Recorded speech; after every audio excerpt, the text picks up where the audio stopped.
of the benefits of having had a first game is that all the relationships have been established. So really, this time around, it was really taking advantage of those relationships to have probably maximal collaboration across Hasbro, Bay Films, ILM, all of our developers.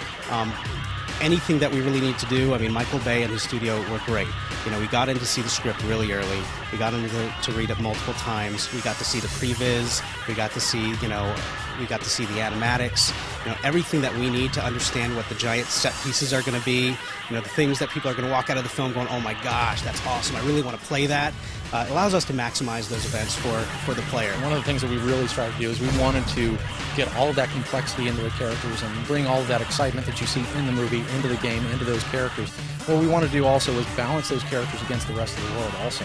Another kind of tricky component of that was we wanted to bring in a lot of characters that might have been fan favorites as well and bring them into that movie style also. And we had a contract concept artist that really helped us with those things, and we had some very talented individuals on our character team to really translate those not just from 2D images but into actual polygons, moving, running. And our animators, of course, were very passionate and big Transformers fans as well to bring a lot of that life that you see from the films and G1 into the game also. We knew that we had a lot of work that we needed to do to really give a transformation system that was fluid, kept the momentum going, gives a purpose moving between robot and vehicle mode. So that was one of the key focuses. One of the other focuses, people wanted multiplayer. For the first time ever, people get to just jump online and take the war online. So instead of being in a chat room, saying Autobots rule, okay, we'll duke it out. Who really does rule? In previous games, as we all know, NPCs are kind of these drones, often these kind of faceless drones. One of the things we wanted to do was take more of an approach to soldiers, like what you will see in the movie and like what we're all very used to in the comics and the previous cartoons. In the movies, we've got Constructicons. In the games, we've got Combaticons, Protectobots, Aerial Bots. We've even got the famous Seekers that will be really familiar to a lot of G1 fans. Being Transformers fans, and we're all Transformers fans, including the individual that is helping us concept these pieces. All along we're kind of envisioning the what-ifs. What if these were a toy? What if this was sitting on my desk with all of these other ones that we have? And then as you begin to see these things come to life, it goes from the drawing component to a rough-out model stage.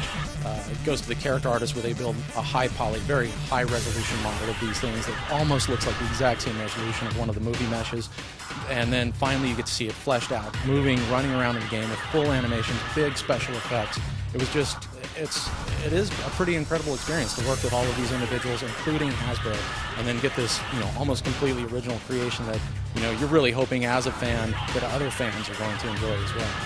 This is a game, made from the ground up by people who are incredibly passionate about Transformers and love Transformers. So when you're playing this game, you're going to be playing a game where a lot of people put their blood, sweat, tears, sacrifice so much in their lives because they love what they do and they wanted to bring something really special to gamers and fans. The first day that Megan came to the studio, Megan Fox, that is, the first day she came into the studio, literally the first question out of her mouth is, so, multiplayer?